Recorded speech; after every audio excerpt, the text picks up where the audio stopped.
Eso de que lo revise el jefe da lo mismo, si es una broma nomás. Dice María Imelda que no tiene cámara. No hay problema, María, vamos a hablar suponiendo que estás presente, ¿no? A ver, no, básicamente lo que tengo son 4 o 5 cositas muy, muy breves, ¿no? Yo me imagino que ya todos ustedes recibieron mi feedback para los trabajos finales, ¿no? Trabajos finales ya tienen sus características. En caso de que hubiese duda, también pueden preguntar ahora. En caso de que ustedes quisiesen que yo les mirara el trabajo final en un primer borrador antes de la entrega final, también me lo pueden mandar por correo, ¿cierto? Ya les puse mi correo, aquí va de nuevo, ¿no? Just in case.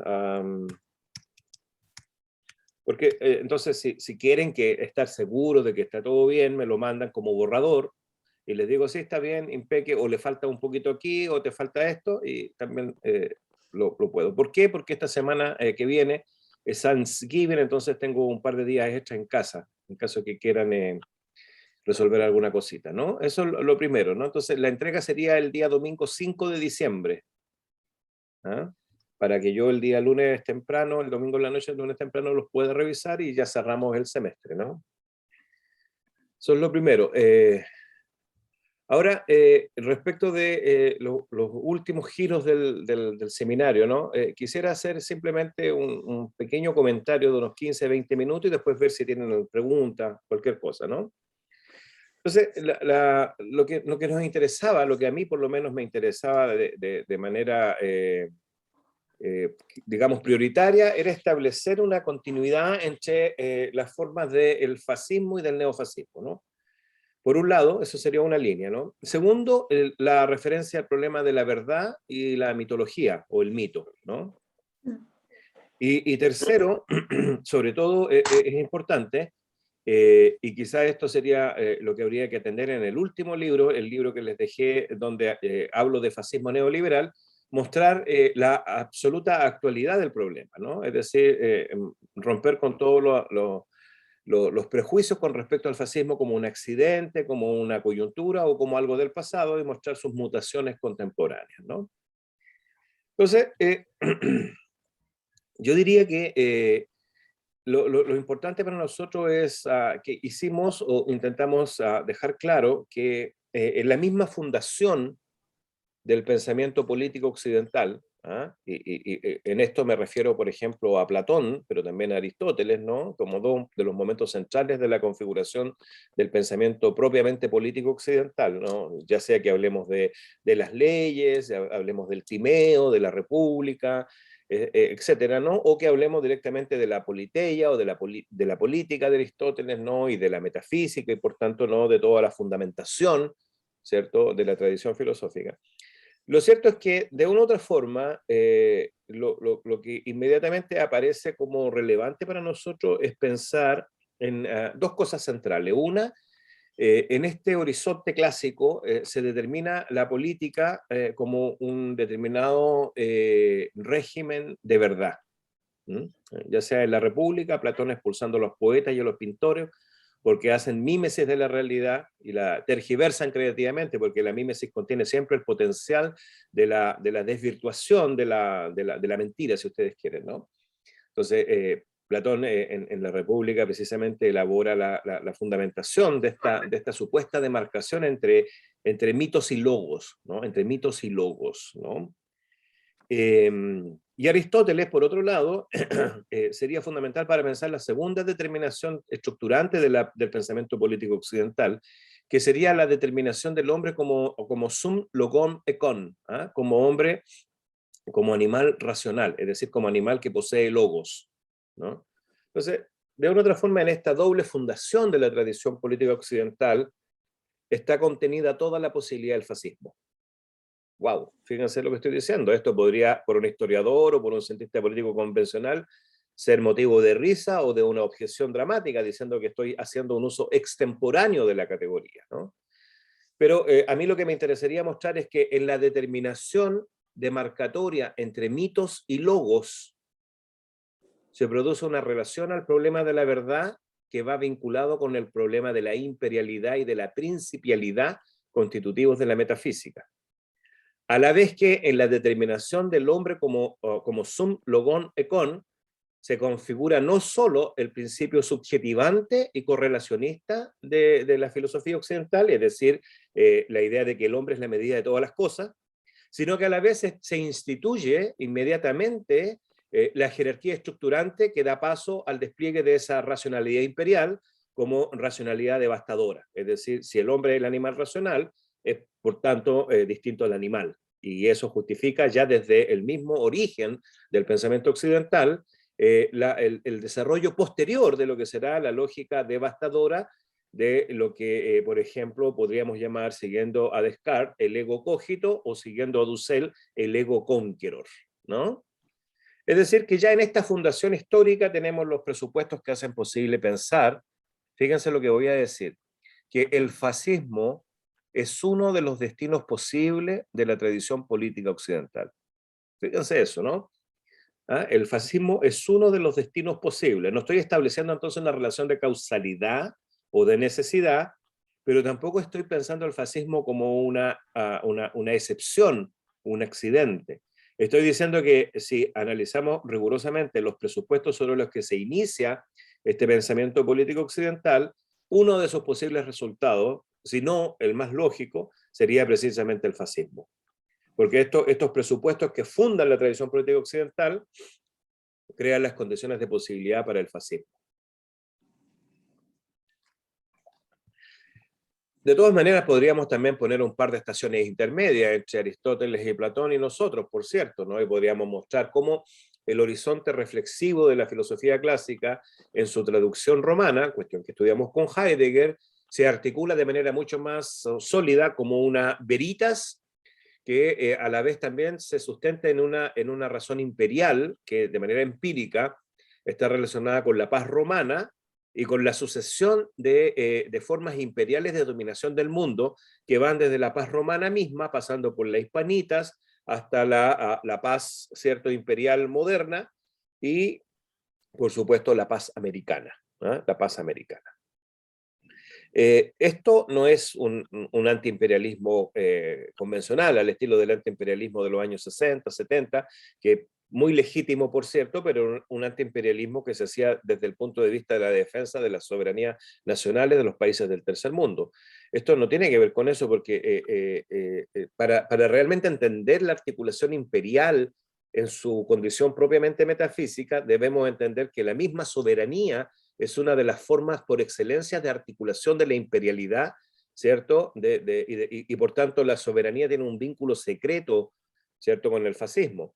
Cuestión que de otra manera implica que tampoco podríamos recurrir a la tradición de la soberanía popular sin sospechar de que en esa soberanía popular se insemina otra vez una categoría sustantiva de pueblo, de lo popular, que roza con el fascismo, que roza con la idea de que existe algo así como la sustancialidad del pueblo, ¿no? La identidad del pueblo, etcétera, ¿no?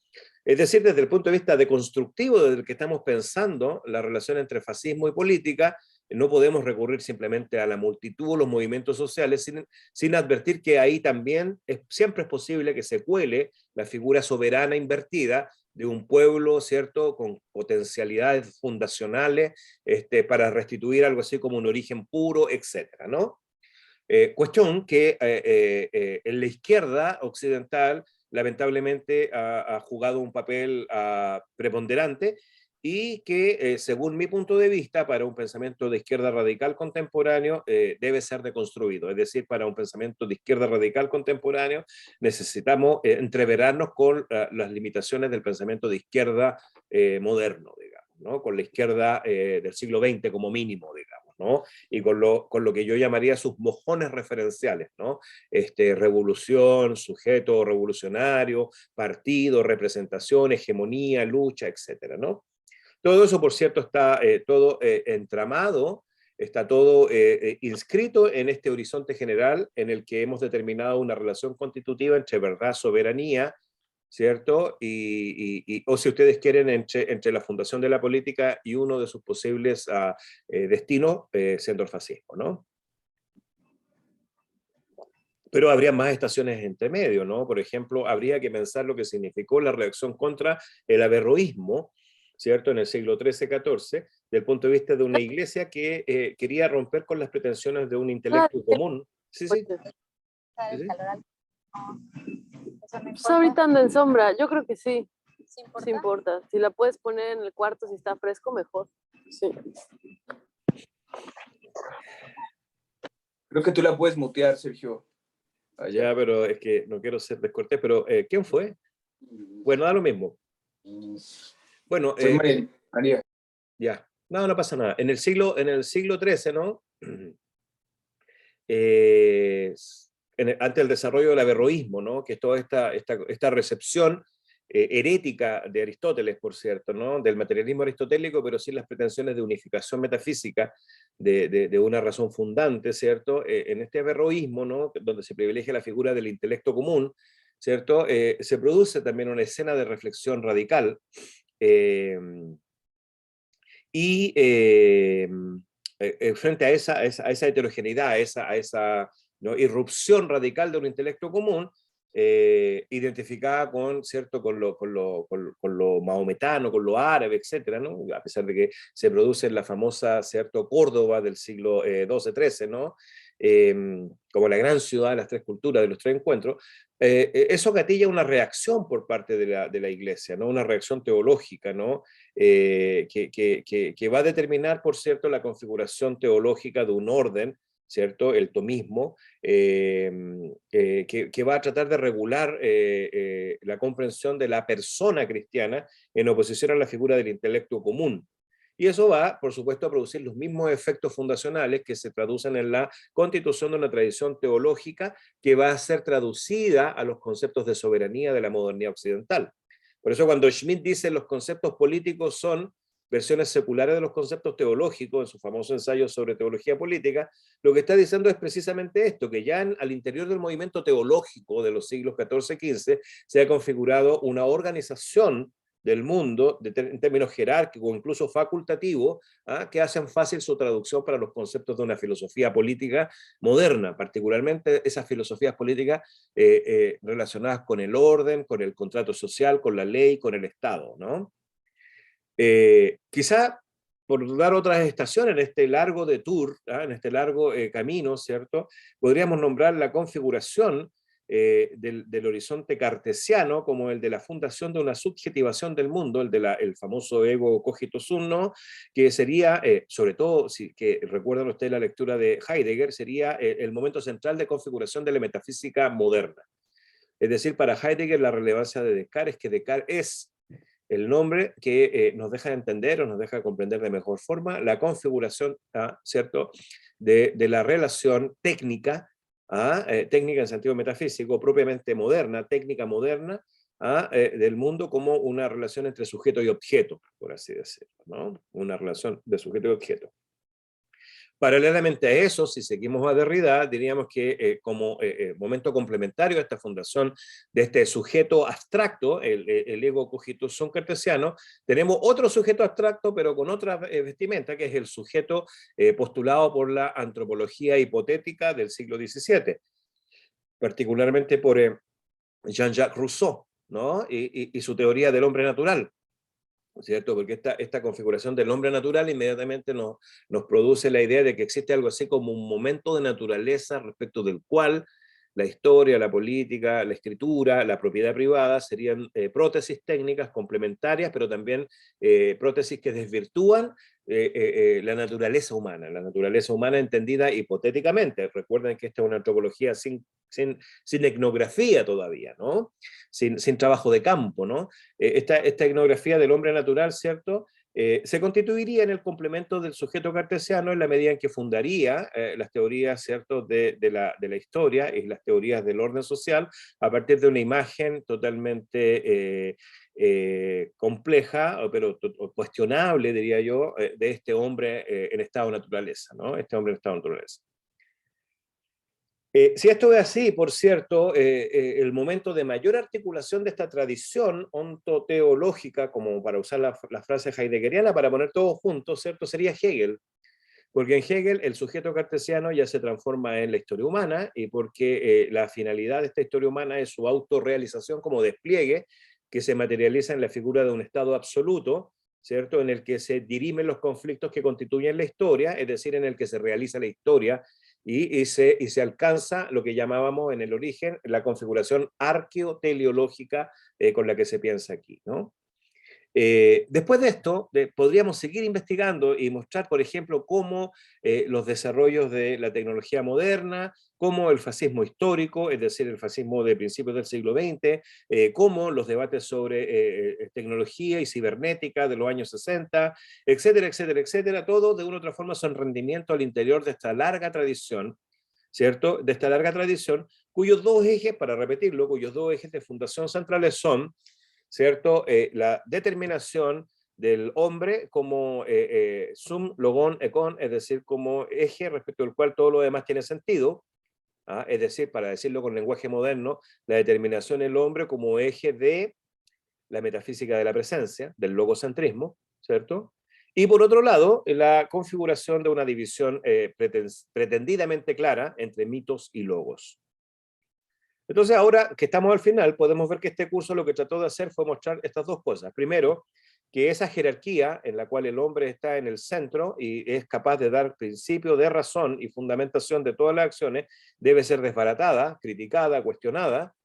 Y por otro lado, podemos entender que toda la lógica del curso, sobre todo esto, toda la lógica del curso fue la de contaminar, corromper, debilitar, hacer vacilar la supuesta diferencia clara entre mitos y logos, ¿cierto? Es decir, fue mostrar cómo en la misma configuración del logos está ya siempre inscrita una operación mitológica, por así decirlo, ¿no? Y esto incluso lo diversificamos a partir de incorporar la diferencia entre mitos, fiesta, por otro lado, máquina mitológica, ¿cierto? Y mitología, ¿no? Mito, mitología, máquina mitológica, ¿no? Y no sé si se dan cuenta que efectivamente este es el momento en que otra vez los mismos problemas para nosotros desde Jesse aparecen como el problema de la máquina mitológica, es decir, la supuesta fundación filosófico-racional de Occidente no es sino una máquina mitológica que está basada, segunda pata, ¿cierto? Está basada en la configuración, ¿cierto?, de una determinada máquina antropológica, una determinada representación del hombre, la historia, el sentido, la razón, ¿cierto? Todo ese recorrido que hicimos, por supuesto, dentro de lo posible, en un curso online, con lecturas más o menos acotadas, etcétera, ¿no? Pero que a mí me da la impresión que son lo suficientemente indicativas para que ustedes puedan seguir complementando, nos lleva al cuestionamiento entonces de la idea de que, primero, el mito y la verdad son cosas radicalmente distintas. Segundo, de que es posible hacer una demarcación definitiva entre mito y verdad. Derrida tiene un texto maravilloso que se llama Corá. Corá es una palabra que aparece en Platón, en el Timeus o Timeo, y es una palabra que contiene un potencial de ambigüedad absoluto que complica toda la obra platónica porque es una palabra que no pertenece ni al mitos ni al logos, que desestabiliza la diferencia entre mitos y logos y que se constituye en un lugar aporético respecto de toda fundación posible de la democracia, en la medida en que toda fundación posible quisiera pensarse a sí misma como una fundación racional y no mítica, y por tanto, en la medida en que toda fundación contiene alojado en su propio fundamento esta vacilación, esta aporía, esta corá, toda fundación es fundación contingente, y contingente respecto de qué? Contingente respecto de las contaminaciones múltiples entre mitos y logos, ¿no? Es decir, en este texto pequeño de Derrida ya está mostrando que Platón puede ser leído totalmente contra el platonismo, entendiendo por platonismo la recepción de Platón como el primer fundador de la filosofía contra el mito, ¿no? El Platón de la República, ¿no? Pero quizá para nosotros lo importante es pensar esta corá, esta condición aporética, como una condición totalmente vigente que orada o se inscribe en una especie de hueco en el horizonte de la política moderna para hacer vacilar todos sus presupuestos, todos sus principios, todas sus pretensiones de racionalidad, de verdad, de dominio, de rectitud, de vigilancia, de control, etcétera, ¿no? Y esa aporía, esa condición córica, ¿cierto?, indeterminada, vacilante, hace temblar todas las filosofías políticas posibles. ¿ah? Porque muestra que toda filosofía política está sujeta a la ley sin ley de la contingencia histórica, ¿no? Si eso es así, y eso fue más o menos el recorrido 1 que hicimos en el curso, entonces se entiende ahora muy bien por qué a nosotros nos interesaba pensar la cuestión de la revuelta como un momento en el que se produce una puesta en escena de esta paradoja constitutiva de la aporía. ¿Ah? Lo que acabo de llamar la corá o la vacilación, ¿ah? Que contamina las pretensiones fundacionales de racionalidad política, ¿cierto? Todo esto desde el punto de vista teórico, ¿cierto? Es de una u otra forma análogo a lo que implica la revuelta. La revuelta es la renuncia de la subordinación o de la, para ponerlo de manera más técnica, de la transferencia a la autoridad, es la renuncia, ¿cierto?, de la transferencia que los cuerpos ejecutan en el momento en que desobedecen las reglas cotidianas y deciden ocupar la ciudad de una manera no productiva, no funcional. De ahí entonces la importancia otra vez de pensar la revuelta como improductiva. Esto es exactamente lo mismo a la forma en que, por ejemplo, Freud determina la diferencia entre el sexo y la perversión, ¿no? En toda práctica sexual existe un horizonte pervertido, pero la perversión no tiene que ver con la fantasía ni nada, tiene que ver con que la práctica sexual, ¿cierto? Correcta es la que está orientada a la reproducción biológica de la especie. En cambio, la práctica sexual que no está orientada a la mera reproducción está pervertida en el sentido etimológico de que ha perdido su fin, su finalidad. Es más performativa que productiva.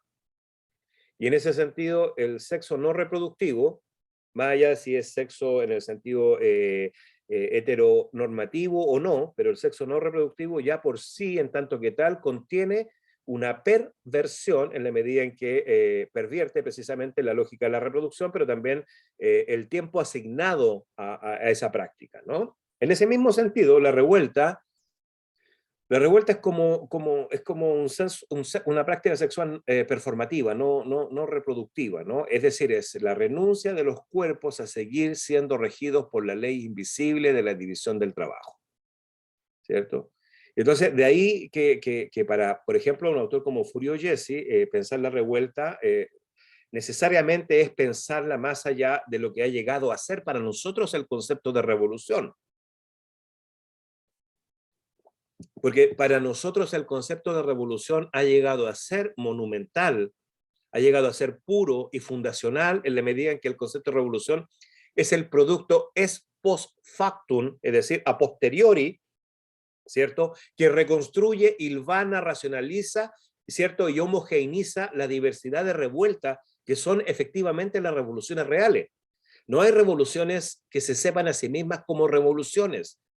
Las revoluciones son conjuntos de procesos sucios, insurreccionales, sangrientos, desbordantes, desequilibrados, que una vez que tienden a alcanzar una cierta regularidad, en general regularidad dada por las luchas de poder, son reconstruidos, reorganizados, reclasificados y representados bajo la lógica monumental de un discurso que convierte este momento heterogéneo en momento fundacional.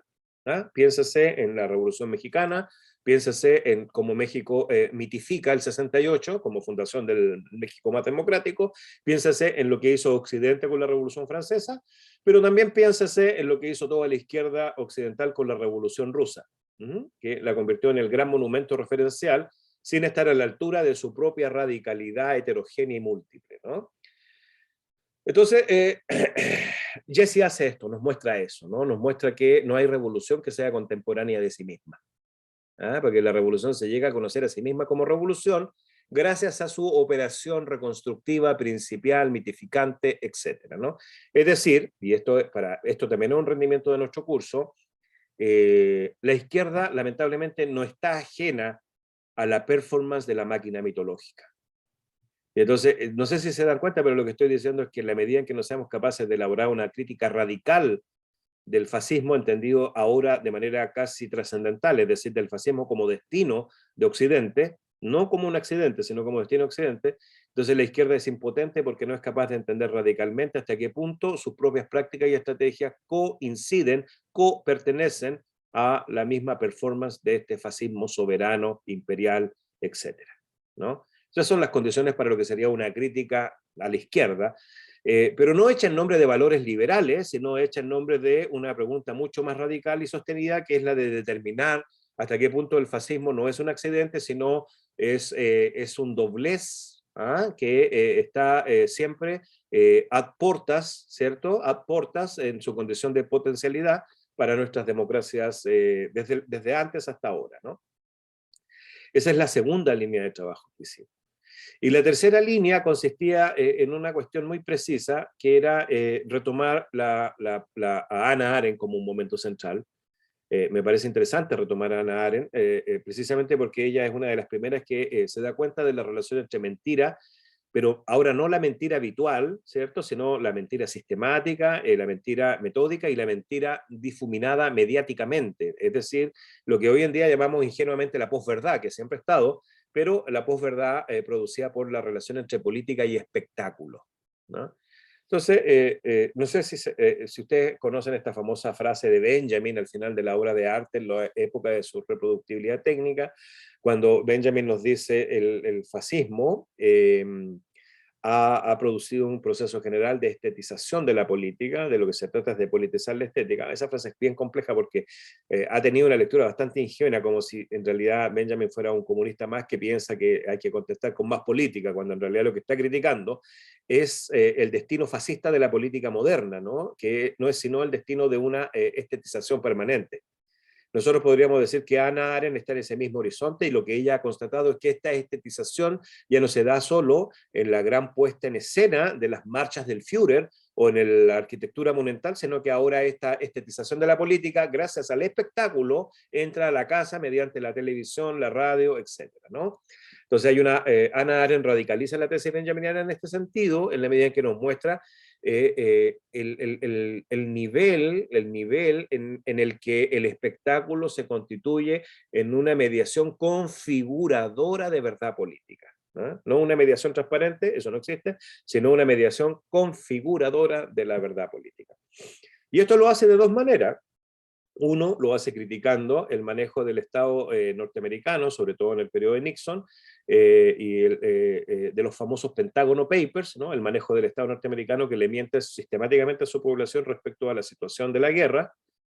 Pero dos, y esto ha sido menos discutido, esto lo hace Arendt en Eichmann en Jerusalén, cuando ella cuestiona la espectacularización del Holocausto y la forma en que los sionistas, es decir, los judíos acomodados, que capitalizan el sufrimiento del Holocausto, ahora monopolizan la idea de genocidio y la utilizan instrumentalmente para sus propios fines políticos, que no son otros sino la fundación de un Estado confesional, ¿cierto? Que establece relaciones de colonialidad y de segregación con poblaciones árabes que están en el territorio palestino. Y ahora Hannah Arendt, a pesar de ser conservadora, todo lo que ustedes quieran, pero al haber abierto esa pregunta, está más allá de la izquierda y la derecha de ese momento, porque obviamente la izquierda de ese momento es pro-palestina, pero también es pro-judía, porque los judíos están identificados con la brutalidad del Holocausto, y entonces no es posible ser antisemita, porque cualquier persona que cuestione el monopolio judío del Holocausto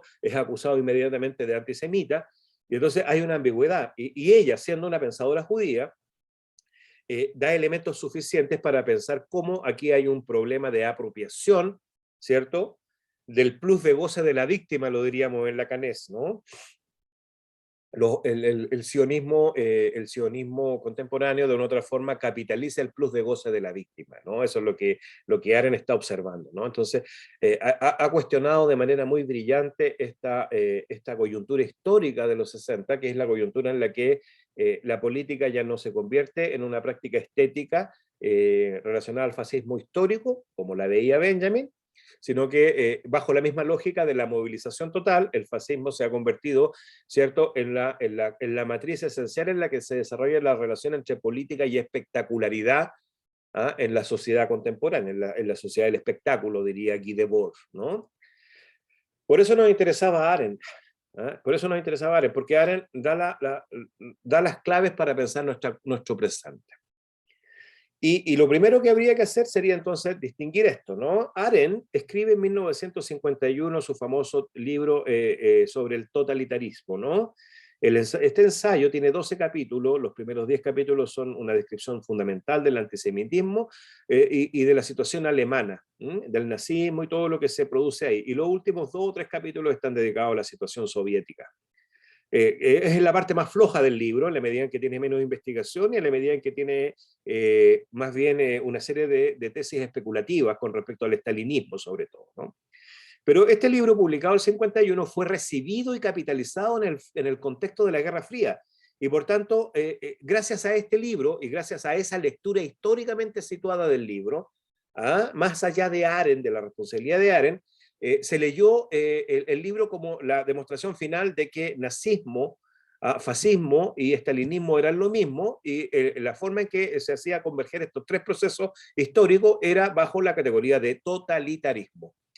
Y eso fue instrumental para dividir geopolíticamente el mundo entre regímenes totalitarios y regímenes democráticos, que era la versión teórica, metafísica, de lo que en términos históricos reales era la diferencia entre el mundo occidental y el mundo oriental. Es decir, el muro de Berlín, ¿cierto?, era el que de una u otra forma permitía esta lectura instrumental de Hannah Arendt, de la monografía de Arendt.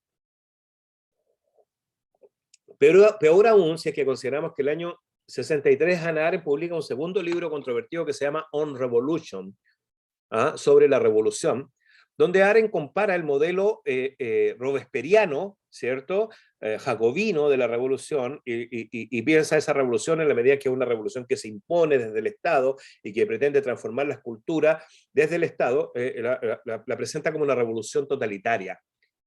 O total, y opone a eso el modelo de la supuesta revolución americana, que sería una revolución basada, ¿cierto?, en la convivencia y en la religión civil de los ciudadanos americanos, es decir, una revolución democrática porque es una revolución desde abajo.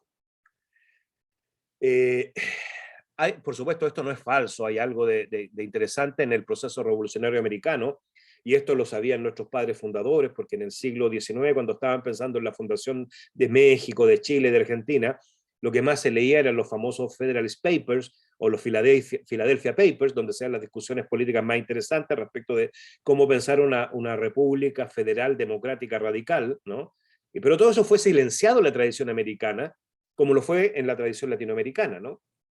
Sin embargo, otra vez, el libro de Arendt del 63 fue leído como confirmación final de la superioridad del modelo democrático liberal americano contra el modelo totalitario europeo, ¿cierto?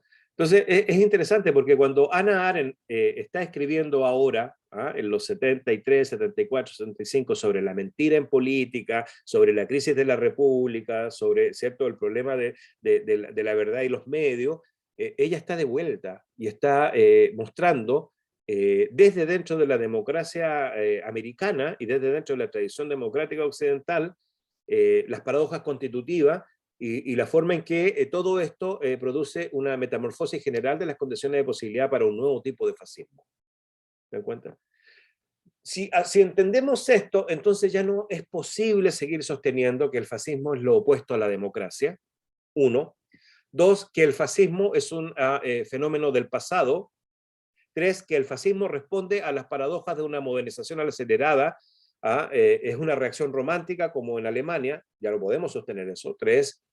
Cuatro, que el fascismo es una cuestión estrictamente accidental, que puede ser corregida con una lógica institucional sana.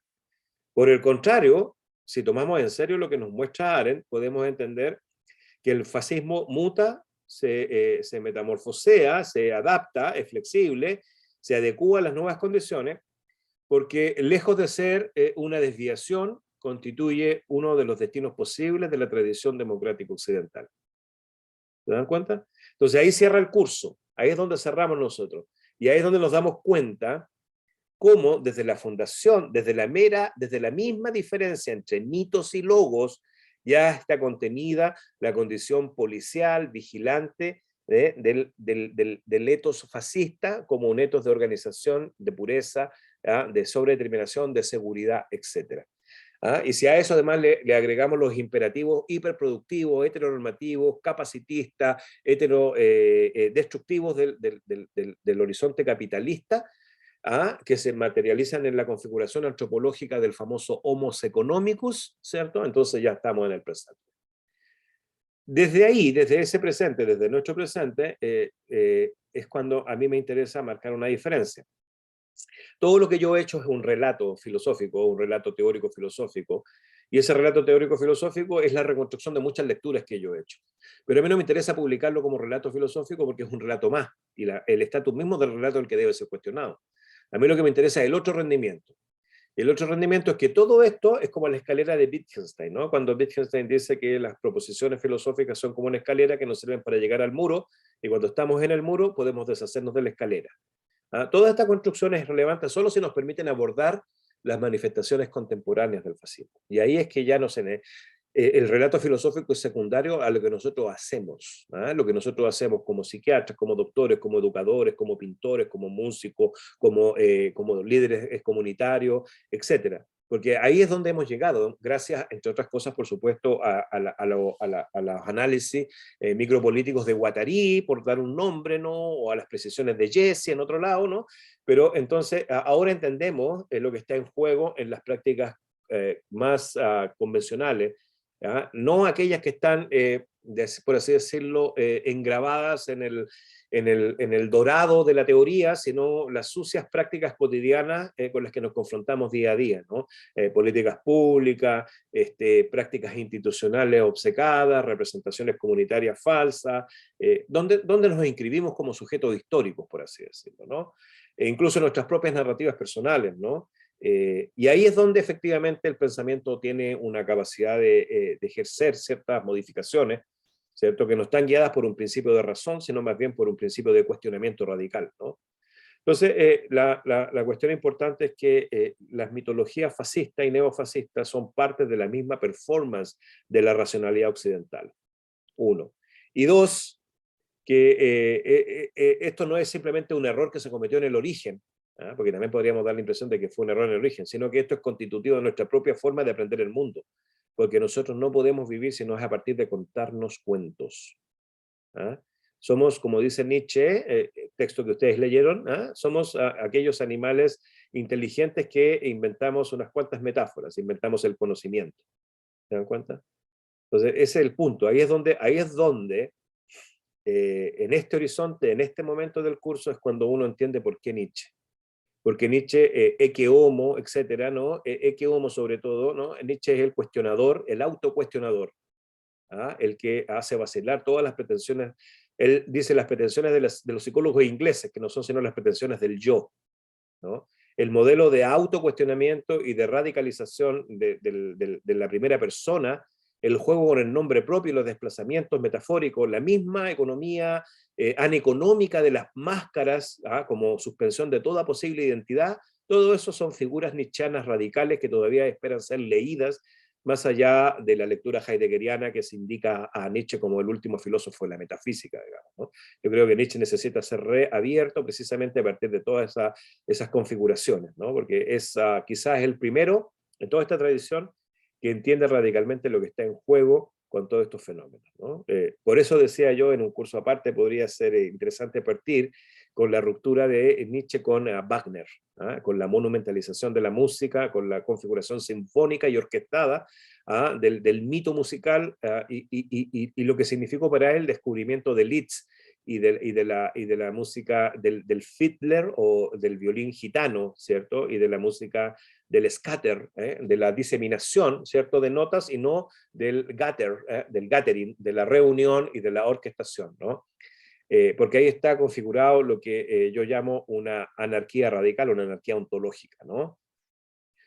Bueno, eso fue el curso. Entonces lo que yo simplemente espero en que en los trabajos de ustedes no reproduzcan los saberes que están ahí, y que leímos, que compartimos como forma de cuestionarnos, sino que elaboren a partir de su propia experiencia, de su propio trabajo, formas de pensar este problema, porque este problema se presenta, como lo he presentado yo, de manera conceptual, en un registro, pero se presenta día a día, ya sea en las políticas públicas paliativas, por ejemplo, en la legislación con respecto al uso o no uso de la marihuana, podría ser una cuestión central, se presentan en términos de política educativa, en términos de política psiquiátrica, etc., ¿no? Entonces, lo que yo espero del trabajo de ustedes es elaboración, ¿no? No archivo, porque el archivo lo tenemos en común, sino la elaboración. ¿Qué es lo que piensan ustedes de este tipo de problemas, ¿no? Listo, preguntas.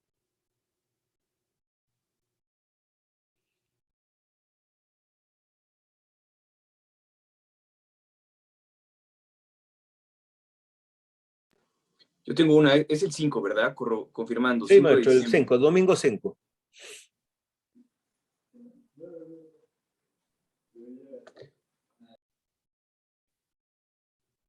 Sergio, todavía falta la lectura que habías contemplado de Lacan, ¿verdad? No, pues ya no tenemos tiempo. Ok. Pero Y lo que voy a tratar de hacer más adelante es un seminario sobre la cuestión lacaniana contemporánea, ¿no? Basado en 3 recepciones posibles, ¿no? Aunque ya lo hice un poco antes, pero es que es la recepción de Jorge Alemán, la recepción argentina, latinoamericana, Oscar Mazot, etcétera, la recepción eslovena, con Zizek y todo eso, y las disputas en torno al canon, con Miller y toda la gente en Francia, ¿no? Para mostrar un poco por qué Lacan es tan importante. Me interesaría sobre todo trabajar con la cuestión psicótica, pero también con el seminario de la angustia. Me parece que el seminario de la angustia es extraordinariamente actual.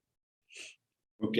¿Y podrías compartir la referencia? Digo, que ya no sea formal para nuestro curso, porque para mi trabajo sí creo que va a ser importante. Sí, sí, déjame que por ahí te busco cosas y las pongo por ahí. No hay ningún problema. Muchas gracias. Perfecto, gracias.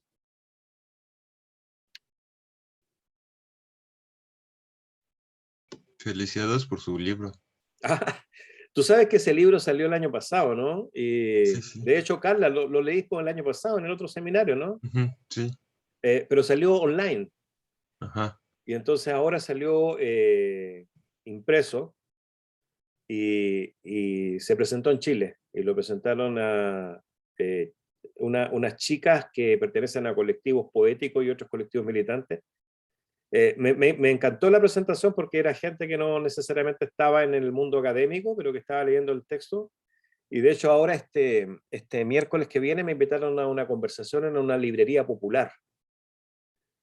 Uno nunca sabe dónde terminan las cosas, ¿no? Pero está buenísimo eso, ¿no? Ese libro está hecho de puras columnas que publiqué en diarios. Obviamente todos eran diarios de izquierda. Pero es un libro que no tiene ni una nota a pie de página, ¿no? O sea, trataba de sacar del libro mismo todo el aparato académico, aunque se apropiaba de muchas discusiones, pero era para abrir una conversa. ¿Qué diario se escribe? Escribo en revistas, sobre todo revistas de colectivos juveniles en Argentina, en Colombia, en Chile, Carcaja, qué sé yo, Ficción de la Razón. Son grupos de gente muy brillante, muy joven, que no se conforma con la carrera académica y por tanto hacen prácticas paralelas, revistas, grupos de discusión y todo, y van sacando. Y eso circula mucho en el Cono Sur, pero yo creo que en México también. En Sí, México hay yo bastantes. he publicado cosas, pero tengo menos acceso a los grupos más jóvenes, que es que yo vengo además de Chile, entonces, claro, de Argentina, toda esa escena. Pero tal vez sea importante para 17 mismo producir una página web menos ceremoniosa, menos fundacional y más dinámica, manejada por estudiantes jóvenes y abierta a la coyuntura. Que no responda a la misma reproducción de 17, que es muy legítimo, porque 17 igual es singular y hay que defenderlo, pero que alojado en 17 contemple las intensidades de sus estudiantes más que del proyecto mismo de la institución. Tal vez ese sería el lugar para empezar a hacer visible más debate, más Claro, cosas. Sobre todo porque totalmente de yo tengo la acuerdo. impresión de que la escritura es un oficio y entonces la mejor forma de desarrollar ese oficio es que esa página sea de los miembros de 17 y que en ella escriban ellos fundamentalmente, ¿no? Ujú. Escriban ellos, porque así es como se hace. ¿Sí?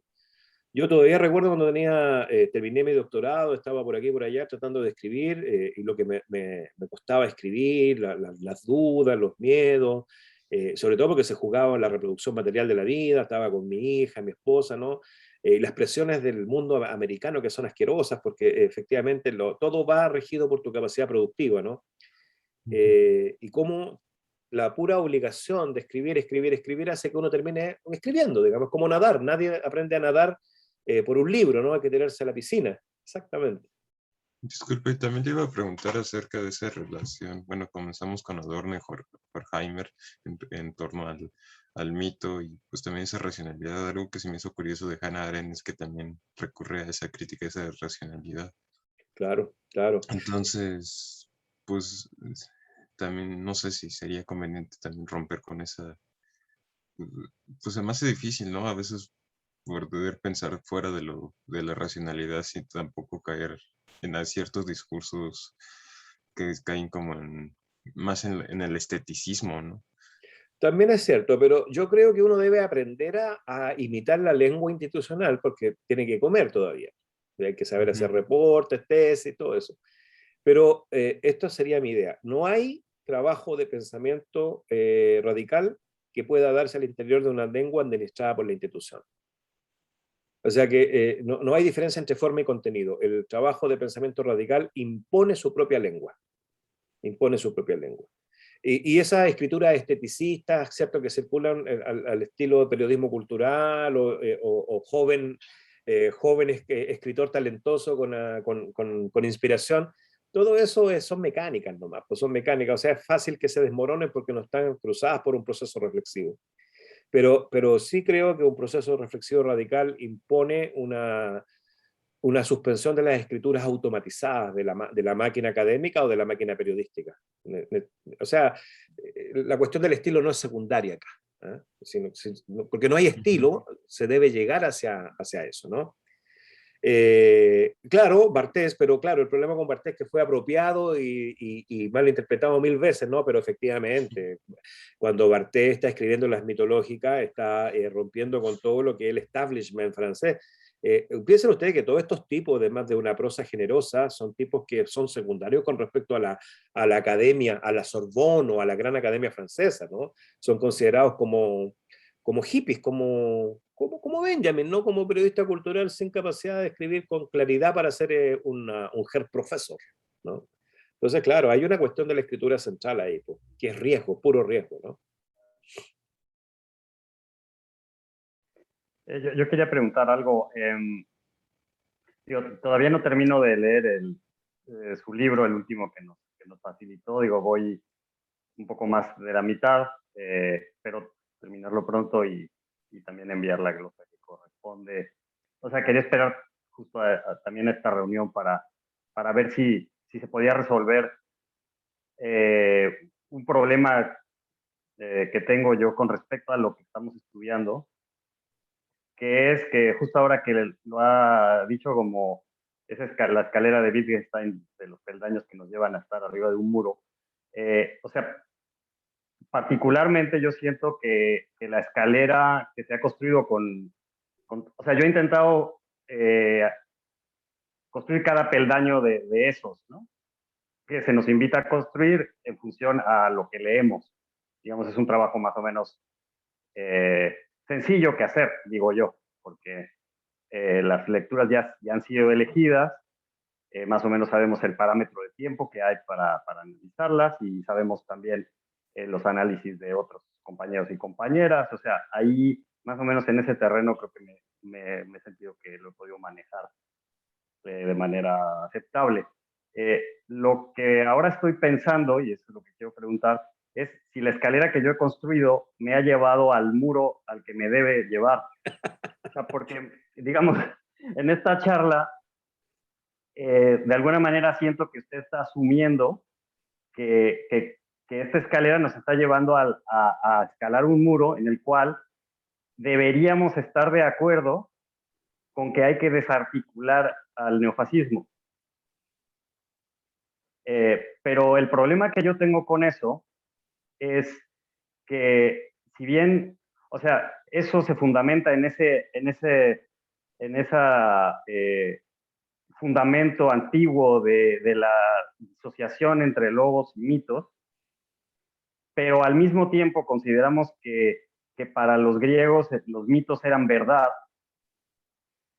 Entonces, yo todavía no alcanzo a cuadrar eso, o sea, que no necesariamente, desde mi punto de vista, con, digamos, esta escalera, por así decirlo, a mí no me lleva realmente a escalar ese mismo muro. O sea, yo pienso que más como en una especie del SP. O sea, de si la escalera nos llevó a estar en un mundo en el que el neofascismo es posible porque está fundamentado en los mismos cimientos que todas las demás formas de gobierno, ¿por qué habría que desarticularlo? Si es un resultado posible.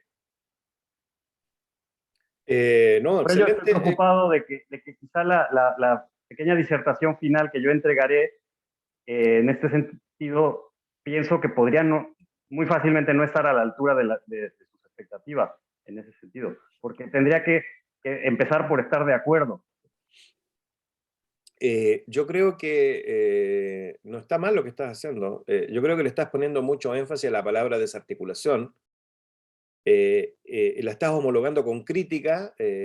O sea, en principio, Lorenzo, la palabra crítica es un rendimiento de esta articulación ontoteológica o esta articulación logocéntrica de Occidente. La crítica es una performance institucional. Por tanto, no se trata de llegar y criticar la articulación de las formas de fascismo contemporáneo, sin preguntarnos a la vez qué significa esta crítica, porque si se trata de una crítica basada, por ejemplo, en la performance de la verdad, estamos cambiando un fascismo por otro, uno menos sutil por uno más sutil. ¿Te das cuenta? Entonces, yo no espero que ustedes rigurosamente elaboren una denuncia o una crítica del fascismo, ¿cierto? Del neofascismo, sino, y tampoco hay un muro. ¿Ah? Existe la metáfora de la escalera y el muro es corta en la medida en que supone que existe una escalera única y un muro único, y no, en la experiencia y la lectura que uno saca de la experiencia de haber leído y de haber hecho el proceso, es necesariamente heterogénea, debe ser heterogénea, porque si no sería indoctrinación y tendrían que estar todos de acuerdo con el resultado final que se presentaría como resultado lógico, cuando lo que estamos cuestionando es la misma articulación lógica, ¿no? Entonces, es absolutamente legítimo que tú pongas en escena tus propias reflexiones, porque no hay una escalera única y no hay un muro único, primero. Y segundo, la desestabilización de la relación entre mito y verdad, que es el lugar común en el que hemos trabajado durante todo el semestre, implica un cuestionamiento de la misma crítica como operación alojada ya siempre al interior de la performance de la imperialidad de la verdad. Es decir, la crítica es un rendimiento de la máquina universitaria. Es más, la crítica tiene una historia y una tradición, digamos, ¿no? Entonces, yo consideraría que es más o menos ingenuo pensar de que lo que habría que hacer sería plantearse críticamente contra el neofascismo, porque en eso restituimos un lugar de la verdad. Ese es el punto, ¿no? Entonces tienes toda la razón, tu cuestionamiento complementa lo que estamos diciendo. Yo no espero que estemos de acuerdo, tampoco creo, porque yo tampoco creo que haya que criticar el neofascismo, yo creo que hay que producir otro tipo de relación, ¿cierto? A ver, ¿qué palabra podríamos usar? De cuestionamiento, desocultamiento, pero todas las palabras tienen un doblez, en la medida en que significan siempre ya al interior de la metafísica, entonces que quizás no tengamos una palabra para dar cuenta de esto, ¿no? Pero Lorenzo, en el debate contemporáneo respecto a la posición crítica, se ha hablado, por ejemplo, de paráfrasis, ironía, parodia, flexibilidad o plasticidad crítica, etcétera, ¿no? Son estrategias distintas, ¿no? Benjamin mismo pensaba que para destruir el fascismo no había que reproducir una máquina monumental que lo aniquilara, sino que bastaba con aflojar un par de tuercas y esperar a que éste se cayera por su propio peso. Entonces, claro, yo no tengo... Lo que sí es cierto, y en esto coincidimos, es que todo el decurso del curso, todo el decurso histórico, nos lleva a un presente en el que ya no podemos asegurar, sin ser totalmente ingenuo, una relación normativa o determinante entre teoría y práctica. Y si ya no hay una relación normativa o determinante, ¿ah? Esto es autoevidente, entre teoría y práctica, entonces no hay ningún criterio normativo que fundamente la crítica, etcétera, etcétera. Esa es parte de la situación. Haber dado con eso ya es importante. Por tanto, no veo que haya un problema, Lorenzo. Más bien veo que lo que tú has hecho es simplemente habitar uno de los lugares que están contenidos dentro del proceso de debilitamiento o vacilación que hemos ido provocando en el trabajo. ¿Te contesto con eso? Bueno, sí. A ver, es que cuando yo, bueno, más bien quería añadir otra pregunta más. Entonces, ¿a qué se refiere específicamente con asedio al neofascismo? Ah, ok. Porque, bueno, yo asedio, para mí es muy claro que es un tipo de ataque, es como el intento de destruir, ¿no? Algo. Esa es la parte que me causa más dificultad. Claro.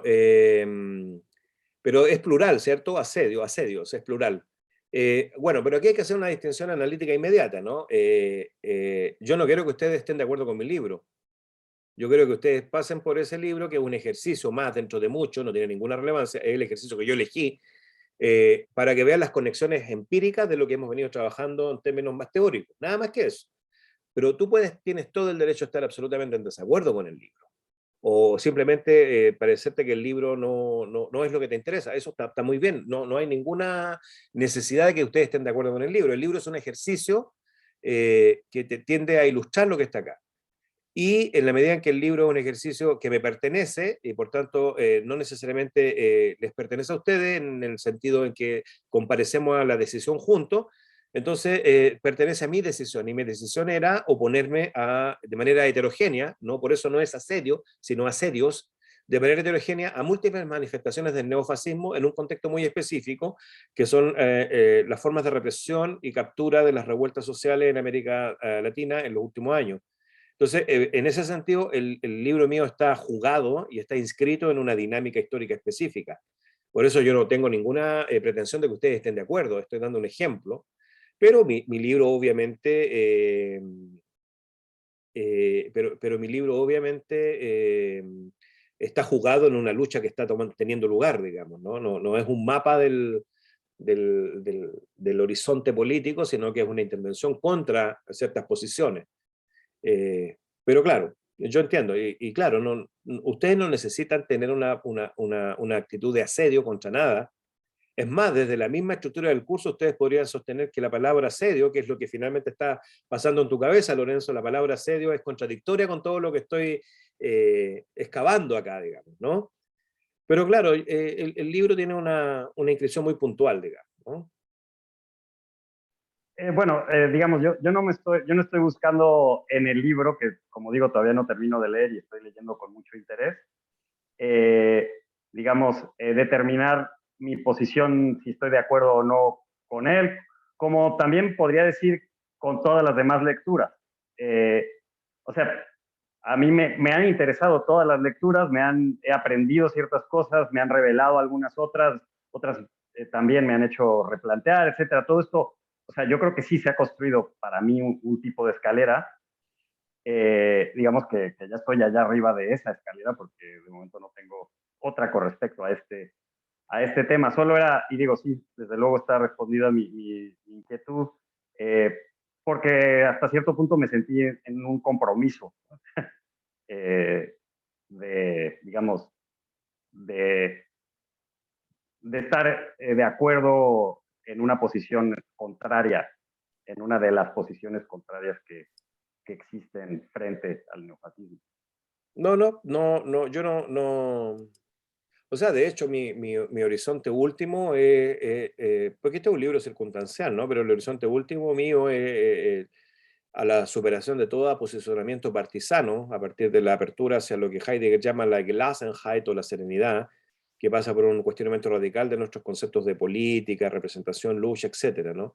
Pero eso abre hacia otra dimensión del seminario que no hemos hecho, digamos, ¿no? Y que quizá voy a tratar de proponer en un futuro, ¿no? Que estaría relacionado con la cuestión de la tecnicidad originaria y la tecnología política como dos cosas distintas, digamos, ¿no? Pero sí, no, está bien, está muy bien, no hay ningún problema. Tú no tienes que estar de acuerdo con nada, no tienes que sentir que hay aquí ningún compromiso, simplemente se trata de que en el horizonte general de elaboración del problema del mito y el lobo, fuimos produciendo un cierto socavamiento de los fundamentos del poder soberano occidental, y que al final me interesó bajar el rendimiento de ese poder soberano al contexto contemporáneo de las revueltas, en el entendido que las revueltas que estamos presenciando no son cualquier revuelta, sino que son sintomáticas con respecto a la configuración planetaria de una lógica devastadora del capitalismo, digamos, sobre todo a propósito de la pandemia, pero mucho antes ya, y que de una u otra forma también son revueltas que dejan ver el agotamiento de las mismas tradiciones políticas de Occidente, tales como pueblo, representación, constitución, nación, soberanía nacional, etc. Este socavamiento y este proceso de cuestionamiento puede tomar un par de siglos perfectamente, ¿no? Un par de siglos perfectamente. Sobre todo si entendemos que la revolución nunca es contemporánea consigo misma, porque son insurrecciones sucias que después son contadas como si fuera un proceso auritario. ¿Ah? Pero obviamente para mí esta revuelta deberían ser comparadas con el tipo de insurrecciones campesinas que dieron paso a la crisis del mundo campesino en la tardía Edad Media, o deberían ser comparadas con las crisis de los movimientos populares que dieron paso a las revueltas burguesas del siglo XVII-XVIII, en el long durée del que habla Fernand Braudel, ¿no? En el largo plazo, digamos, ¿no? Y por tanto, en ese horizonte histórico, no hay certezas con respecto a cuál es la posición correcta, tal vez ni siquiera haya posición correcta, hay que tener una relación reflexiva con este proceso, ¿no? Entonces tenemos tenemos por un lado la capacidad de poder identificar una cierta tradición y sus tendencias que desembocan en una operación soberana fascista contemporánea, pero por otro lado también se nos abre la historia como una indeterminación, sobre todo agitada en momentos como el presente contemporáneo, y esa indeterminación no puede ser capturada por una lógica conceptual simple, digamos, ¿no? Entonces, claro, ahí estamos. Ahí ya yo no tengo solución, simplemente puedo advertir que eso, que reconozco lo que tú estás diciendo y que son constitutivas estas paradojas del pensamiento contemporáneo. Otra cosa sería intentar restituir dogmáticamente la relación entre teoría y práctica. Es decir, otra cosa sería dogmáticamente decirles qué hacer en el sentido leninista, digamos. Aun cuando Lenin está pensando el qué hacer, lo está pensando no como intelectual o como filósofo de la historia, sino como agente político. Otra cosa es lo que hizo el marxismo con ese libro, el qué hacer, que lo convirtió en monumento referencial, y entonces otra vez descontextualizó la capacidad práctica específica de Lenin y de la respuesta contingente que da a una situación histórica, y la convirtió en un método de acción para hacer revoluciones. Y ahí otra vez tenemos toda la metafísica metida en esa problemática. Así que no hay problema, está todo bien. Daniel. Se quedó dormido, Daniel. No, aquí estoy, una disculpa, es que estaba calmando a mis perritos porque se ponen un poco latosos y si no, no escucho nada. Sí, por eso traigo la cámara y el micrófono apagados, porque ando pues arreando personas no humanas. Quería platicar contigo de manera personal de mi caso y del proyecto, pero quería ver si puede ser como hacia el final, quizá. Es que perdí además la mitad de la sesión porque estoy en Querétaro, no sé si sepan, creo que no hay... bueno, Luis sabe que el tema de infraestructura en esta ciudad es terrible como en el resto de América Latina, pero muy particular en el caso de México. Querétaro tiene esos temas. No he tenido computadora por una semana y media, Ya, etcétera. sí. Entonces, Yo leí Tú me mandaste el correo, ¿no? Explicándome la situación. Sí. No, hablemoslo un minutito cuando ya terminemos. Ok, Para perfecto. que no quede grabado, además, porque no es necesario que quede grabado. Exacto, sí, nada más es personal. Pero eso, estoy escuchando y gracias a todas por su entrega. Ilse. ¿Estás ahí, Ilse? Hola. Hola. Sí, no sé si más o menos bien ahí. Sí. Bueno, yo tengo una pregunta. No sé si, bueno, espero que sí venga un poco al caso, ya que mi horizonte de comprensión en este seminario está sumamente acotado. Entonces, bueno, hace ratito mencionaba, bueno, como parte de lo que explicabas, Sergio. Bueno, perdón que te hable de tú, es que si no Sí, está muy bien. me confundo, perdón. Estabas mencionando sobre, bueno, que todas las palabras significan al interior pues, de la metafísica, ¿no? Entonces, a mí que mi área, digamos, digamos, mi hábitat es este tema de, pues, del lenguaje, se podría decir, ¿no? Que el lenguaje es como una máquina mitológica, ya que, pues, no sé, dentro de estas fronteras las palabras ya significan al interior de una metafísica. O sea, es posible, en este caso, se podría cuestionar, digamos, la articulación lógica de la lengua o del lenguaje. O sea, hay como espacio para hacer eso. Digo, me imagino que lo han hecho antes, solo que, eh, bueno, no sé si es posible problematizar o complejizar desde ahí. Wow, es una extraordinaria pregunta, Ilse. No, no, absolutamente. Benjamin, en los años 20, antes de los años 20, en el 17, 16, tiene una serie de pequeños ensayos. Uno de ellos fundamental, me parece que es del 17, que se llama acerca del lenguaje en general y el lenguaje del hombre, ¿no? Donde cuestiona, mediante el uso de un postulado lenguaje sagrado, ¿ah? Un lenguaje divino, por así decirlo, ¿no? Pero postulado, ¿no? No es que él tenga acceso al lenguaje de Dios, por así decirlo. Postula una cierta decadencia de la lengua burguesa, ¿ah? En la medida en que la lengua burguesa es una lengua caída a al puro intercambio de información, es decir, una lengua sin experiencia, sino una lengua ya codificada y marcada por su pura performance transferencial, es decir, una lengua mercantil mecánica, ¿cierto?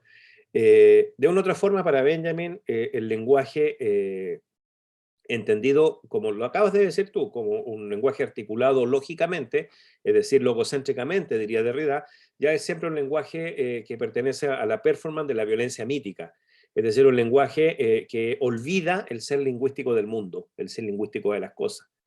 Entonces, uno podría preguntarse, pero ¿qué sería el ser lingüístico de las cosas, no? ¿Qué sería el lenguaje de las cosas, no? Y tiene que ver con la cuestión teológica, pero fundamental, del nombre, ¿no? Del nombre de Dios, pero también de la donación del nombre, ¿no? El hombre es el animal que dona nombres, ¿no? Nosotros nombramos el mundo. Pero en toda donación hay también violencia.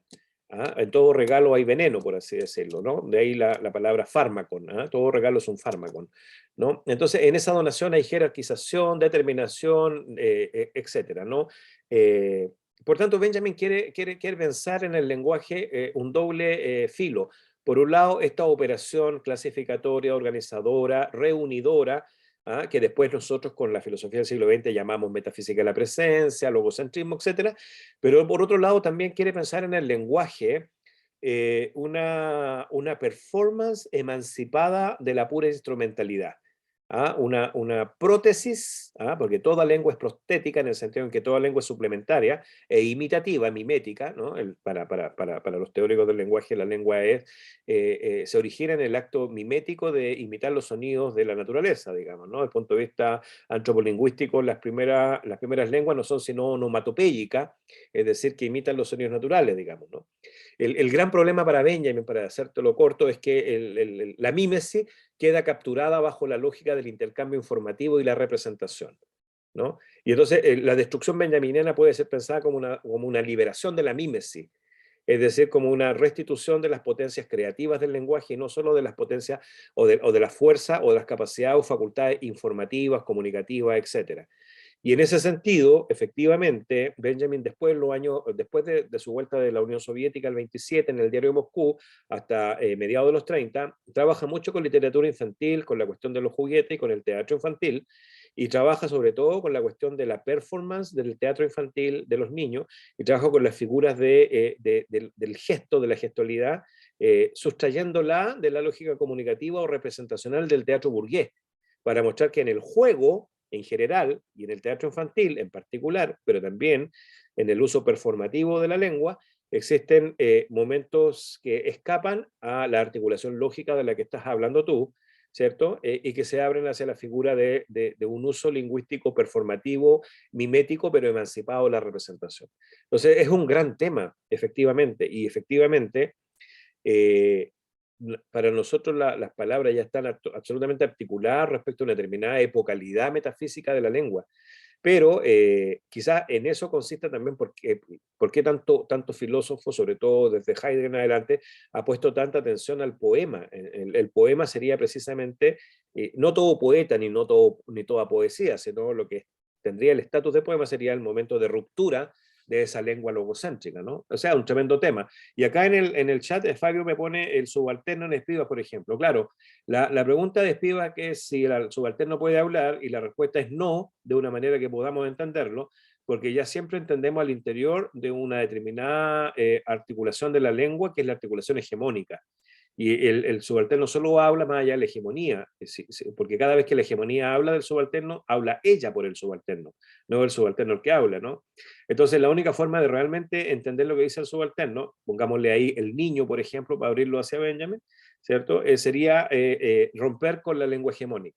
La lengua hegemónica no es solo la lengua disciplinaria de un campo, de una disciplina, sino que es la lengua epocal, ¿cierto? Para nosotros los modernos es la lengua epocal de la moralidad, de la normalidad, del Estado, la soberanía, la representación, etc. Entonces es un tremendo problema, Ilse, pero es un problema fundamental, absolutamente, absolutamente. Gracias. Poema como poética, supongo que así como invención de pensamiento. Claro, en cierto sentido, poema como poética, pero claro, pero también hay que tener cuidado porque efectivamente hay toda una metafísica de los poetas que andan dando vuelta por ahí. El mismo Heidegger sería responsable en cierta medida de lo que Badiou llama la edad de los poetas, como la última edad metafísica, ¿no? Y sobre todo para nosotros en América Latina no hay que olvidar que el poema tuvo una vocación política soberana fundamental. Somos tierra de grandes poetas, die große Dichter, ¿no? Los grandes poetas, ¿no? Pero que dicen la historia del Estado, o que dicen la historia monumental de América Latina de manera reconstructiva, un Pablo Neruda en el Canto General, etcétera, ¿no? Un Octavio Paz, etcétera, ¿no? Entonces hay que buscar ahí también, dentro de lo que nosotros reconocemos como poema, dinámicas distintas, porque hay poetas menores también, ¿no? No sé, habría que pensar, por ejemplo, en la representación de la poesía y del poema en Los Detectives Salvajes de Bolaño, porque en esa novela en particular, de manera bastante inteligente, Bolaño muestra el agotamiento del poema latinoamericano, sobre todo del poema vanguardista revolucionario, con la muerte de Cesárea Tinajero, que sería la representante máxima de las vanguardias mexicanas, y que termina convertida en una señora gorda y totalmente convencional que vende ollas en el desierto de Sonora, ¿cierto? A fin de siglo, es decir, que el destino de la poesía es el narcotráfico y el desierto, por así decirlo, ¿no? Mientras que estos jóvenes, que son los detectives salvajes, representan la fuerza romántica del poeta, pero del poeta sin poema, digamos, ¿no? Del poeta sin poema, sin obra, sin obra. Entonces la dinámica al interior de la novela, Los Detectives Salvajes, es interesante para pensar exactamente la figura del poema ahí. La forma en que piensa contra el vanguardismo poético. Disculpe, Sergio, bueno, hablando de fascismo y todo esto, ¿cuál es su opinión de las últimas actitudes que hubo, pues, en Chile en contra de los migrantes? Es impresionante en el norte, ¿no? En el norte se hizo Sí. una marcha de ciudadanos que quemaron cosas de los inmigrantes, ¿no? Bueno, primero, el problema es súper complicado porque la migración contemporánea, por ello tengo en la academia un texto que se llama Existencia y Exilio, ¿ah? Que fue una conferencia que di en 17 sobre la migración. Habría que entender que la migración contemporánea es el reverso de estas reterritorializaciones fascistas de la soberanía, ¿no? Y que lo que hoy en día estamos viviendo como crisis migratoria en el sur de México, en el norte de México o en Europa, y que ha gatillado, digamos, la configuración de reacciones totalmente soberanistas, son consecuencias estructurales de la misma operatoria universalizante del capital, digamos, ¿no? Y de sus máquinas de guerra. Pero en torno a la figura del migrante, además, se construye toda una experiencia del límite de la democracia liberal.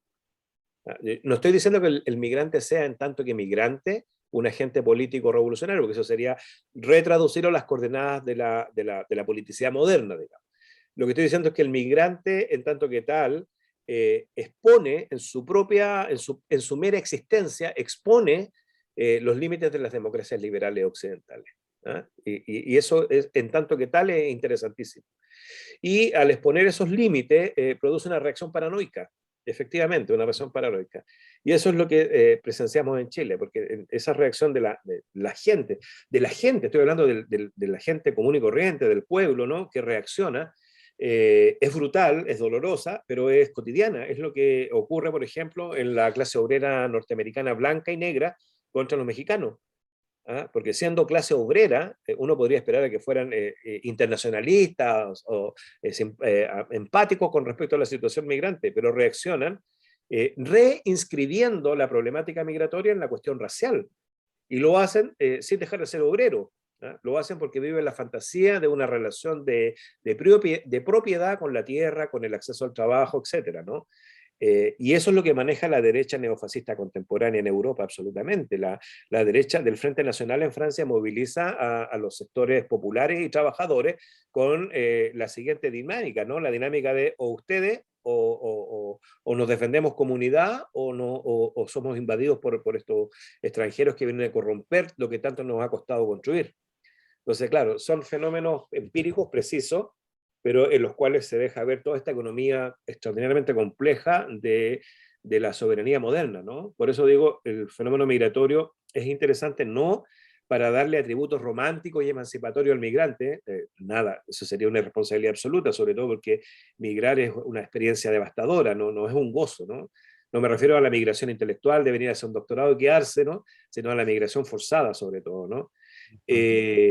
Sino que se trata de pensar la migración como lugar liminal, pero también como lugar de desocultamiento de los límites de la tradición política occidental. Ahí hay algo que hacer, que pensar. Pero, por ejemplo, bueno, Chile, pues es un país también latinoamericano, ¿no? Mm. Entonces, bueno, me imagino que ahí tienen también su particularidad. Yo diría que Chile es el país latinoamericano menos latinoamericano en el sentido en que la idea de lo latinoamericano fue desplazada por el éxito del proyecto neoliberal. Entonces, eso también tiene que ver con lo que llamaríamos de manera más convencional agenciamientos neofascistas del deseo. La gente que está quemándole la ropa a los inmigrantes está agenciada neofascistamente bajo la promesa teológica del neoliberalismo. Se viven a sí mismos como sujetos exitosos y por tanto no latinoamericanos. No es casual que Chile haya vendido la narrativa de ser el país de la transición perfecta, del neoliberalismo perfecto, pero también de la revuelta perfecta, porque en un par de semanas o en un par de meses los jóvenes mostraron toda la mentira de Chile, digamos, ¿no? Pero claro, la gente, ahí otra vez, digamos, te das cuenta, ahí otra vez habría que preguntarse por las lógicas del consumo. O sea, no es casual, aquí estoy hablando ya con un poquito más como sociólogo, pero no es casual que toda esta gente que está quemando la ropa, que está reaccionando contra los migrantes, sea gente que está absolutamente endeudada con el sistema de crediticio, ¿cierto? Y que desarrolla una forma de vida totalmente invaginada dentro de la lógica teológico-política del neoliberalismo contemporáneo. Es normal, digamos. Entonces lo que están haciendo es defender lo que no tienen, que es muy curioso. Okay. Nancy. Bueno, es que yo tengo la siguiente pregunta y quisiera retomar un poco los comentarios que hiciste cuando conversaste con Carla al comienzo acerca de un fenómeno que se está presentando en cuanto a explosión de subjetividades diferentes. Para nosotros los psiquiatras, que tenemos una categoría que odiamos porque no nos parece nada, pero que existe porque no la exigen, esta es una demanda social, que se llama trastornos de personalidad.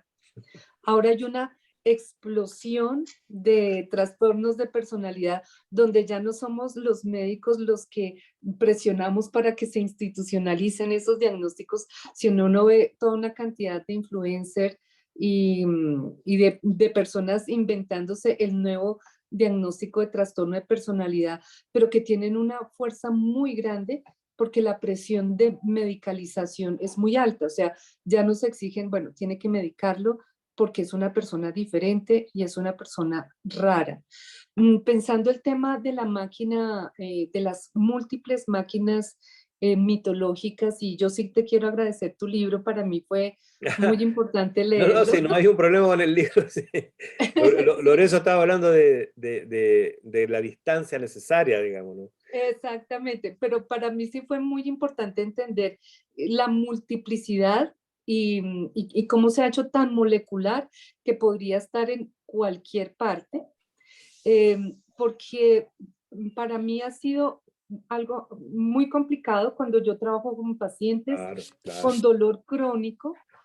Lo que yo encuentro con ellos es que tienen unas subjetividades diversas, por decirlo de alguna manera, y cuando los trabajamos y logramos llevarlo a una coherencia fisiológica, se parecen más como a ser coherentes con sus emociones, en sus sentimientos, y cuando van al mundo real, ellos se encuentran con que no les sirve. No les sirve porque se ven patológicos, porque no son aceptados. Entonces es como si lo que antes concebíamos como normalidad está siendo como también arrinconada. Claro. Y eso pues sí nos plantea, porque no es un tema solamente de clasificación diagnóstica, es un tema que atraviesa el cómo se produce la enfermedad. Entonces, yo quería preguntarte porque el libro a mí como que me abrió la mente sobre esas multiplicidades y cómo esas multiplicidades también generan unas fuerzas avallazadoras en cómo es que se generan esas nuevas subjetividades. Entonces, para mí ha sido como difícil pensar ese entronque, porque yo siempre pienso eso en el cuerpo. No, muchas gracias, Nancy, la pregunta es excelente, sobre todo si pensamos que la pregunta viene hecha desde la psiquiatría, porque la psiquiatría sintomáticamente ocupa el lugar liminal entre farmacéutica y psicoanálisis, digamos, ¿no? Por así decirlo. No es menor, porque ese lugar de encuentro y desencuentro entre psicoanálisis o psicología, ¿no? y farmacéutica, es el que ha hecho que la psiquiatría misma quede cada vez más subordinada a las pretensiones del discurso médico o científico occidental, al punto de que la práctica de la psiquiatría en sociedades complejas como la norteamericana ha terminado siendo o quedando supeditada a los dictámenes de la acumulación propio de la máquina farmacéutica, digamos, ¿no? Sí.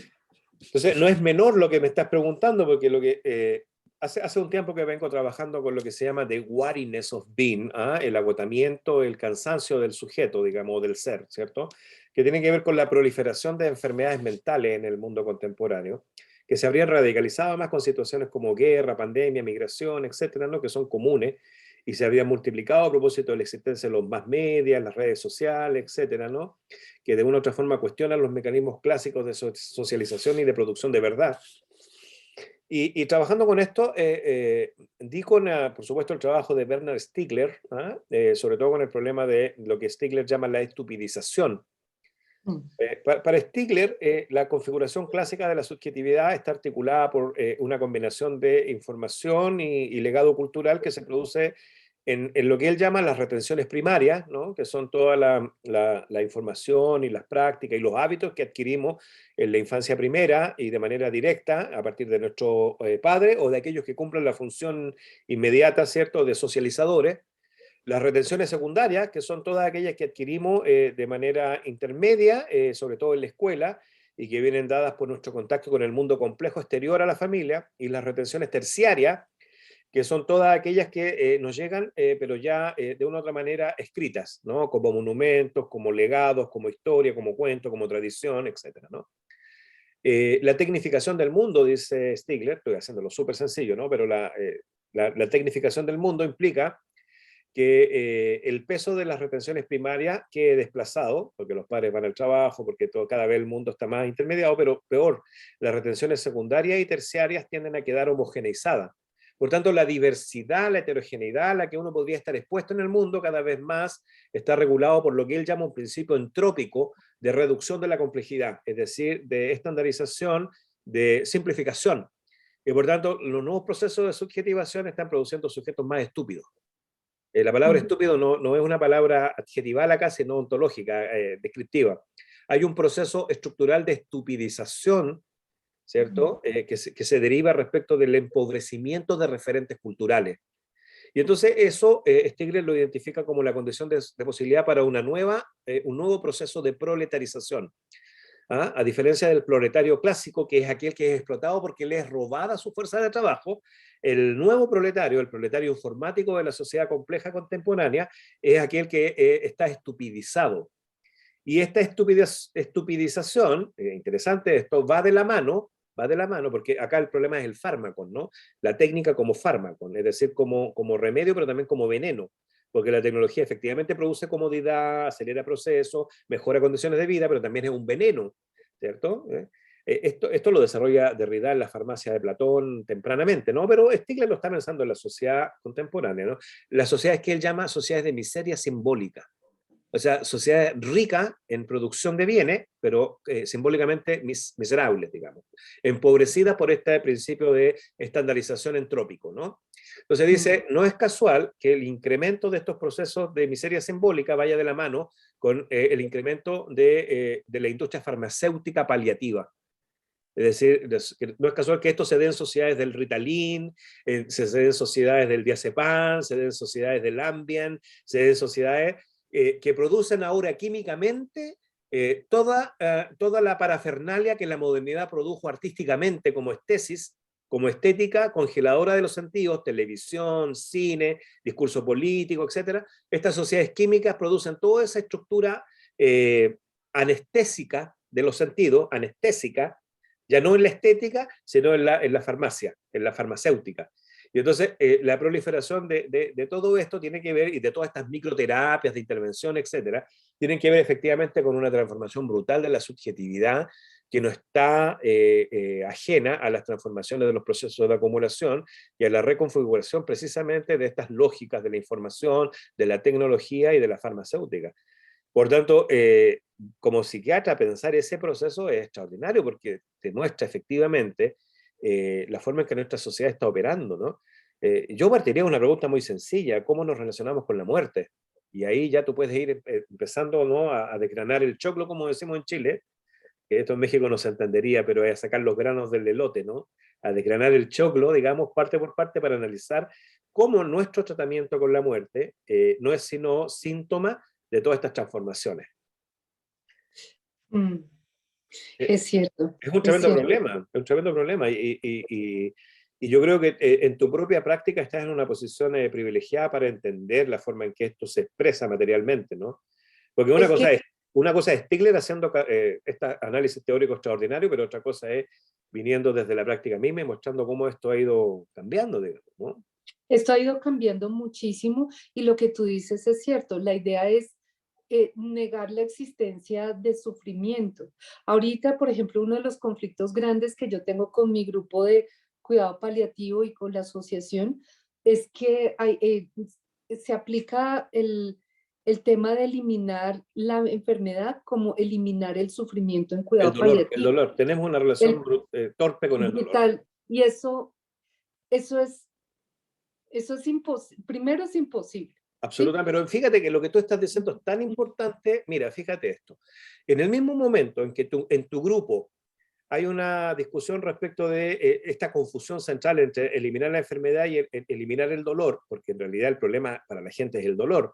La gente cree que eliminando el dolor está todo bien. Entonces, por tanto, hay una demanda permanente a la oferta farmacéutica, ¿cierto?, paliativa, adormecedora, ¿cierto?, que fue lo que hizo la estética en la modernidad, digamos, ¿no? En ese mismo horizonte, Nancy, se está produciendo el debate sobre el posconflicto. Y entonces, para aliviar el dolor de la violación sistemática de derechos humanos y de la producción sistemática de muerte, se ofrece una apertura al consumo y a la promesa de la modernización. Entonces, todo es lo mismo siempre. Mira, en Chile, como en Argentina, los nuevos gobiernos después de la dictadura tenían que hacerse cargo del dolor de la violencia dictatorial. En Argentina costó 30.000 personas desaparecidas, en Chile el caso sistemático de violación y abuso. Y entonces, esto es lo que se llama en psicoanálisis el duelo, el proceso de duelo, la elaboración de la pérdida, ¿cierto? Pero estos gobiernos solo pueden existir en la medida en que ofrezcan, como la industria farmacéutica en el caso en el que estamos hablando, ofrezcan una cura inmediata, aunque sea falsa, una cura paliativa falsa. ¿Qué es lo que ofrecen? En vez de una reposición de la verdad y un verdadero trabajo de elaboración, lo que ofrecen es subsanación económica y apertura al consumo. Entonces, aquí hay otra dimensión. El consumo ya no es, y no quisiera yo sonar así, una práctica menor, secundaria, sino que es precisamente la práctica de subjetivación por excelencia. Entonces yo no creo que haya que hacer una crítica del consumo al estilo de Canclini, consumidores y ciudadanos, y mostrar que la gente es consumista, y pensar que el consumo se resuelve como se resuelve el problema ecológico, ¿no? Reciclando. Dejando de consumir, porque eso es hipsterismo para mí, eso es hiperío, ¿no? Eso es improductivo, es poco, aunque claro, igual yo reciclo, ¿no? Pero también el reciclaje es todo un negocio, porque uno recicla, pero alguien apropia, ¿no? Porque uno, si dejara de consumir, nos afecta menos del 0,3% de la contaminación mundial. Pero en fin, ¿no? El punto es que de la misma forma en que tus pacientes confunden dolor con enfermedad, los estados manipulan el problema del duelo histórico, produciendo paliativamente compensaciones económicas y apertura al consumo, acelerando el proceso de duelo, es decir, la elaboración de la pérdida, con objetos sustitutos, el consumismo como desplazamiento del objeto de la pérdida y reinvestimiento erótico en la mercancía. Toda esa estructura compleja debe ser puesta en escena. Claro, y es que eso que tú mencionas es algo que nosotros también observamos, que también es la aparición de una multiplicidad de adicciones. Claro. Realmente son adicciones, porque son los sustitutos. No, solamente porque es muy lindo el tema, o sea, lindo en el sentido, suena ingenuo la palabra lindo, que es un tema de extraordinaria complejidad que me gusta mucho meter acá. Piensa tú en lo que significó en la crisis de opioides en la que está metida la sociedad norteamericana y de dónde viene. Espantoso. Claro, la crisis de opioides viene precisamente de esta dinámica de intolerancia al dolor que se genera desde los 80 y 90 y que produce hoy en día una crisis, que es la crisis blanca se llama, ¿no? Porque entre otras cosas, otra vez, estas cosas también están sobrecodificadas racialmente, ¿no?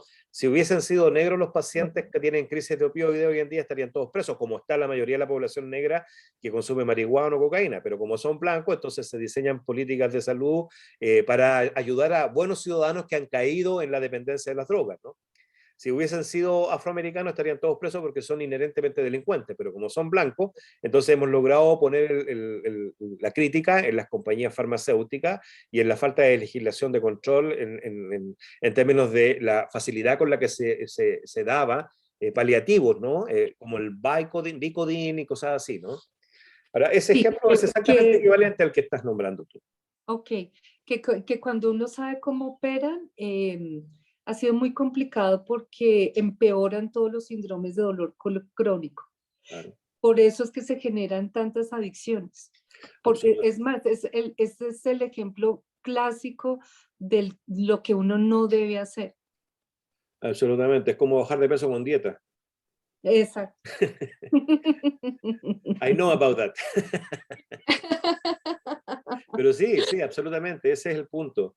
Es un tema extraordinario porque, claro, no es un tema técnico en el sentido ingenuo, sino que si tú logras preguntarte por la dinámica que está ocurriendo ahí, o sea, esta persona que está en un proceso terminal y que prefiere, en vez de confrontar su propia condición existencial, recurrir a las drogas, bueno, igual, cuidado, hay casos en que esa recurrencia a las drogas puede ser también paliativa y muy buena. Yo no tengo ningún problema en que si la persona está en esa situación, se fume un pito, lo pase, se relaje, digamos, ¿no? También está la otra parte, que es la parte absolutamente moralista, que a pesar de que se ha mostrado que el aceite de cannabis, por ejemplo, ayuda con los síntomas de niños con palsy o con rasgos severos de hipertensión, etcétera, no, de hipertensión, no, de problemas nerviosos en general, ¿no? Está prohibido a pacientes terminales que han sido diagnosticados, que han sido médicamente asignados al consumo de marihuana, han sido a la vez detenidos en los hospitales por consumo de marihuana. Es decir, hay toda una competencia de discurso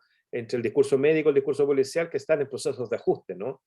Pero independiente de eso, y independiente del discurso moralista que está detrás del no consumo, porque en el fondo toda la lógica del no consumo de droga responde a la lógica productivista del capital, digamos, ¿no? También es cierto que hay un uso biopolítico de la droga para optimizar procesos de adaptación, ¿eh?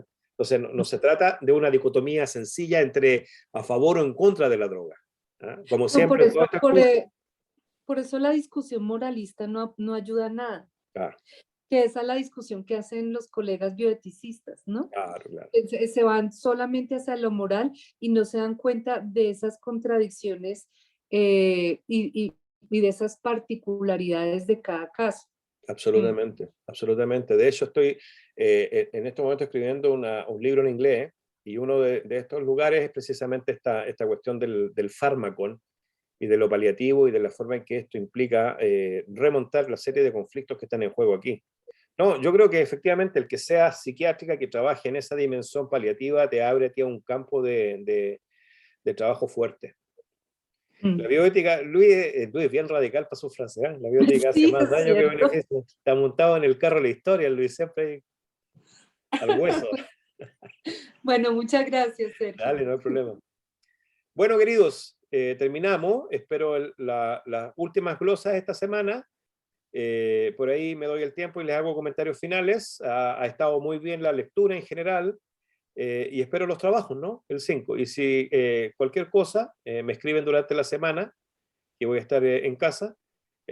Podemos, si quieren, hacerlo por email, o si necesitan una conversa un poquito más intensa, podemos hacer un Zoom también, eventualmente. Pero si no, espero los trabajos para el 5 de diciembre como fecha límite. ¿De acuerdo? Ok. Bueno, Listo. Nos vemos entonces. Cuídense. hasta Gracias. luego. Chao, chao. Chao.